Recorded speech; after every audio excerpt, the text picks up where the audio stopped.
Hi guys, welcome back to my mother's YouTube channel. Guys, like people have on strap and they say I look gayish. Like niggas, come on. Like I'm beautiful. It's tough. I go talk about me. Nothing much, and I live with my my mother and my siblings, and my aunt. Yeah, it's such a huge family, but yeah. But there's one thing, like guys, I need to tell you guys, being a single parent, I'm telling my mama it is called Kunqwalangai. Guys, I've got stories for you. There's this father of mine. They call him Neo. Now, me and him, like, we don't have a serious relationship. Like, when we see each other, sometimes we chase each other around, or we just greet and pass each other like we don't know each other. Now there was this one day, like I went to his father's house. Apparently his father lives around the corner, like here by the tavern they call Dennis. This one day, like I just went there. Me and my father fought. Me and my grandfather fought. Apparently we fought. Then like the time that we fought, it happened that he called his son. Then his son, don't know what he told him. He's like, yeah, maybe he told him, alright, your son here is busy fighting with me and all those. I think you need to come that we discipline him. It's fine. It's me. Then I go home. I come and tell my mom, like, hey, man, you know what happened? Like, I went to my grandfather's house. Then apparently something like this happened. And she was like, stop going there, and I told you to recall. I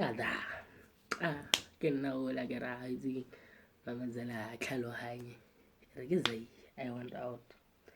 Going there, apparently, guys, you know what happened? I stood there by his gate holding the fence like this, watching the people playing pool. Like, I was like, hey, niggas, like, now we're busy betting there. I take out my last 20 and there's like, 10, no see, 10, no see. There, it drives a BMX X1, I think is an X1, yeah, BMX1, a white one. It approaches. When I look at the windscreen, the front of the car, it's him and he's angry, like you can see. Or that one, if he catches you, shame. My boy, it's heaven for you. I ran. He chased me with his car. I jumped the wall there by Dennis's knee, but then I ran. I came back home. Stood there by the corner. His father came with him. They were picking up bricks on the street. They're like, these niggas can't be. Why are we fighting? Now, like, even today, like, I don't know why me and my father are fighting. Like, today he can come, then he'll be nice. He'll like, sure, mfanaka. Then I was like, sure, didn't sound sharp. Then he'll maybe bribe me. Say, Tarayana 50. Yeah, I'll see you sharp. I'm going to work. Okay, sharp. But like, I don't care. He gave me his 50 rand. His 50 rand, like, I'm gonna bet with it. I don't care if I lose it or nothing, you see.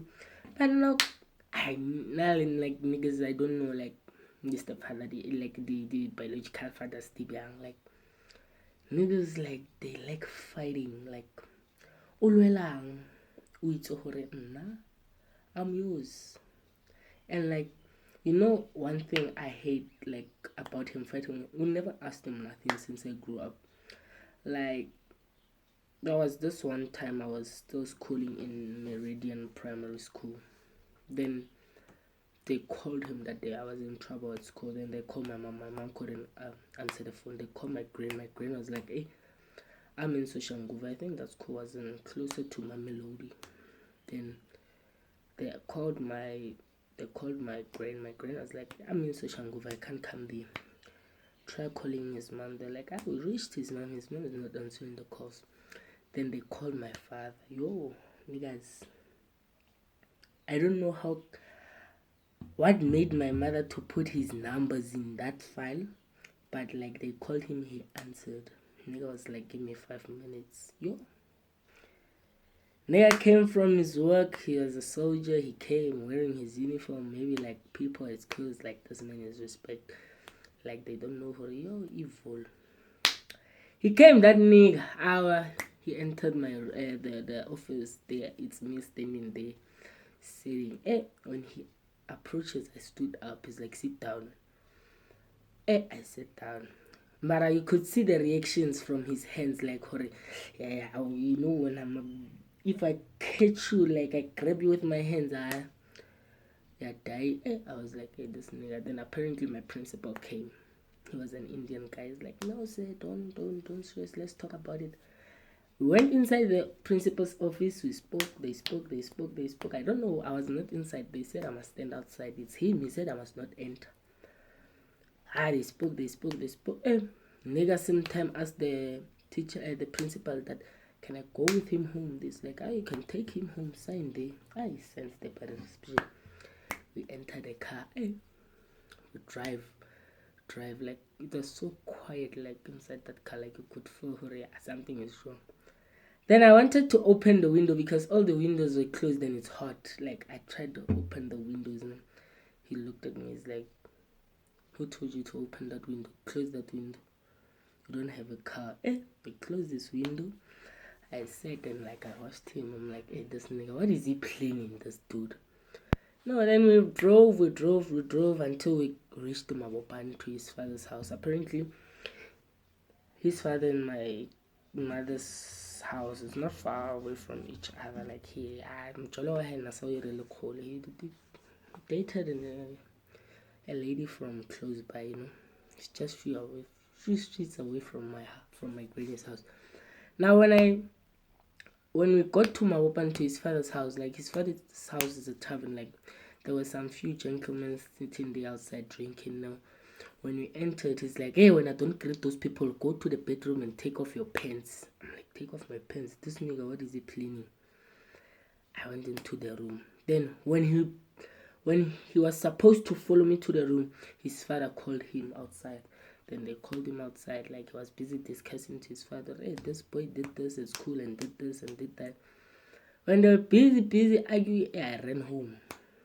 I ran to my grand's house. When I entered the house, I think I found my two uncles home and was like, lock the gate, but lock the gate. When that guy comes here, tell him I'm not around. I ran. Then my brother was like, you have a storage outside. Then he's like, man, take the keys and hide yourself in there. Don't stress. When I was busy hiding myself, my grandmother came also. Then my grandmother came home. I think my mom was around.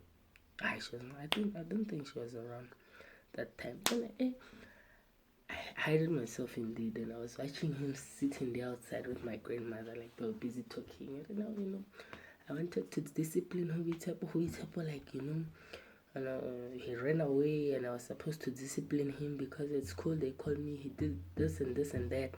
He doesn't listen to me, Huitapo. Now, I came out of the storage because my granny said come out. Then when I came out, I moved around the house. Then he called me. He was sitting outside. He called me. He's like, take off your pants. Then I was like, yeah. Then my granny was like, no, listen to him. He won't do you nothing. As long as you are in those premises of my house, like, he will never touch you. Take off your pants. I took off my pants. Then he's like, go stand in the bedroom. I'm coming. Hey, nigga, you coming? Which house are you entering into? Now, like, I was so scared. I was still young. I was like, this nigga. Then apparently it passed, and like me and him I distanced myself. I started distancing myself when I was the age of 17 from him. That's when I started understanding, this nigga doesn't want me. Now why should I force myself into him? But you know what, it's fine. Let it go, man. But the thing that hurts the most is who's your father, but you can't go or talk to him. Like, my mother took me to private schools, like where there were white people there. Now, the kids that were my friends, like they'll tell you, hey, like all those kind of things. Now, when they were supposed to ask you, it's a what I do, bros, I'm going with my mom to somewhere, I don't know, we'll see where we're going. Now they always ask me, where's your father? Then niggas, we'll talk about that later, don't worry. Then came father into my life. Then he's a father. He was a father. See, and I mean, he was a father then. He gave me that father love thing. He fetched me from school. Niggas would ask me about him. I'd tell them that's my father. You know, I feel proud of calling him my father. Then things carried on nice and nice and nice. But yeah, as time goes, like, you know, like, nigga now started being jealous of, oh, he can see like posts on Facebook, Instagram, like my mom posting pictures of nigga.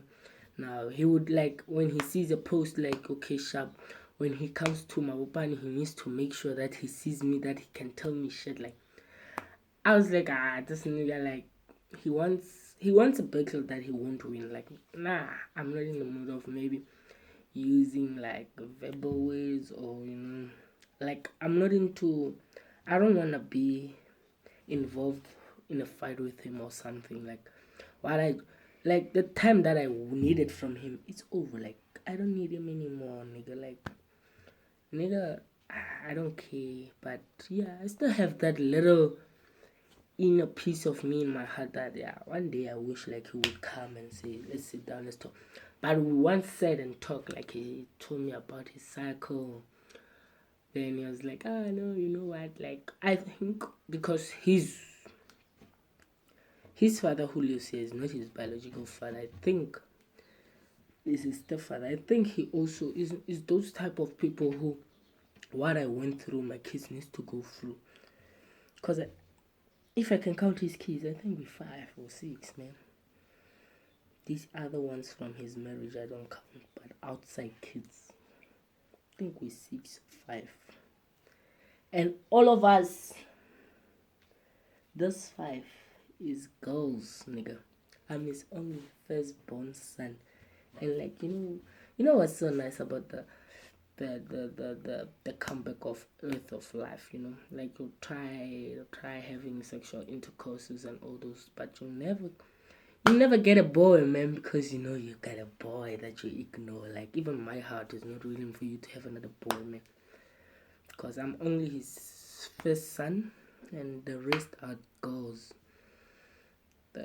The rest are girls. The only one I know, I think, is Bonolo. Yeah, Bonolo I know, and I've seen her sometimes on Facebook, Instagram, and all those.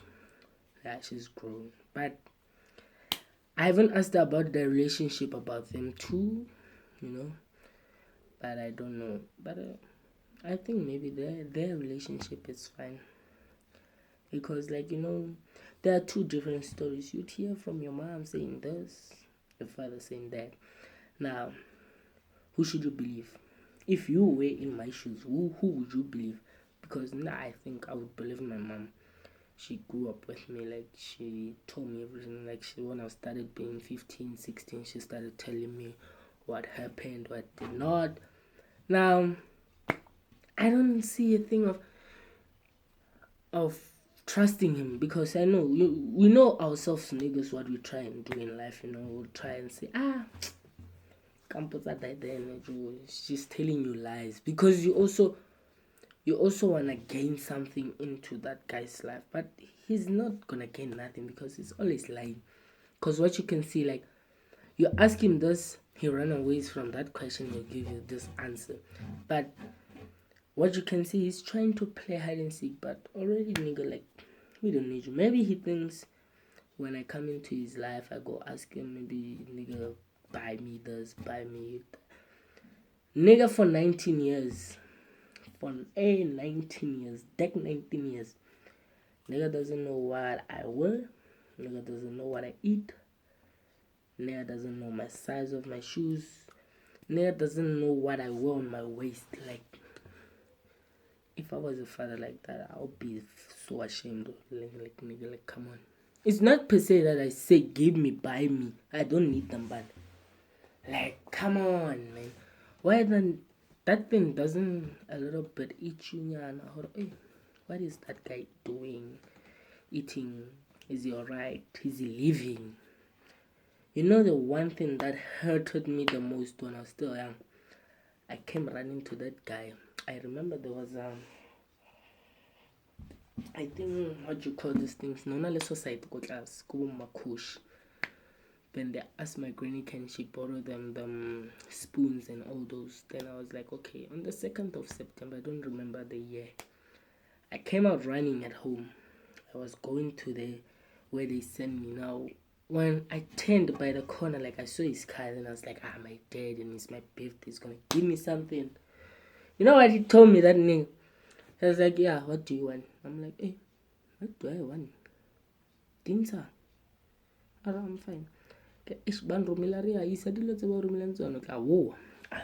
I ran. Hey, my father. I was with this other girl I grew up with. They call Makosh. Then me and Makosh, we came. We're like, hey, Makosh in cap and Papa go clearly. We go, buy sweets and all those. I was still young. Hey, nigga, when we approached him, he's like, I know it's a birthday, but I won't wish you anything, and I'll never wish you anything. Yo, red flag, a big, huge turn off, bruh. Like my friend is standing there by the gate, like she's holding her mouth. She's like, guys, your color. And I was like, geen guns, bruh. Sal just sien laat ek vir of. Toe loop ek, toe heel ek by die straat, toe raak ek reg. Maar eendag is eendag vir daai man, die Here sal hom roep. Maar you know once, guys, like, come on, like, I would like to give a motivation to fathers, like, please, niggas, like, when you have a child and you know that you're no more in love with the parents, love them. Love your kids. It's even if you don't fetch him on weekends, take him out, or just love him.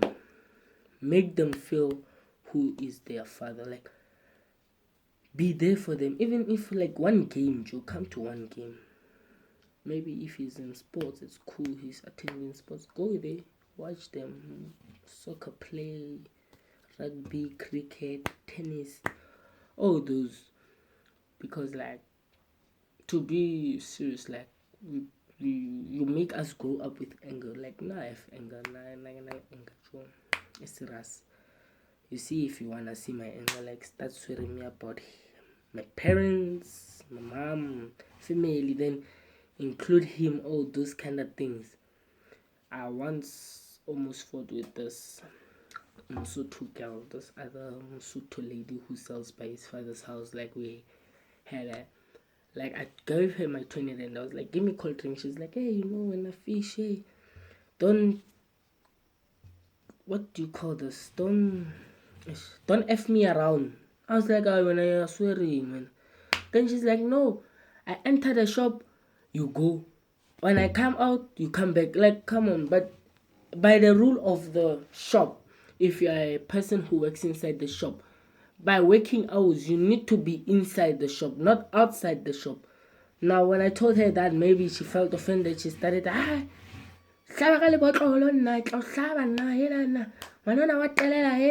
was like, come on, man. You're causing unnecessary drama. Then I took my money. Then I was like, I waved my hand like. Then she's like, this child. No wonder that hey, I was like, hey. This person, how does she know those things? That means also the grandfather tells the workers about the family cycle, like the family issues, like what's going on in the family side. Like, because what I saw, like, how can a person doesn't have even 2 years or 2 years in a business or 1 year in a business, then she go tell you about, hey, your father left you, family business, bruh.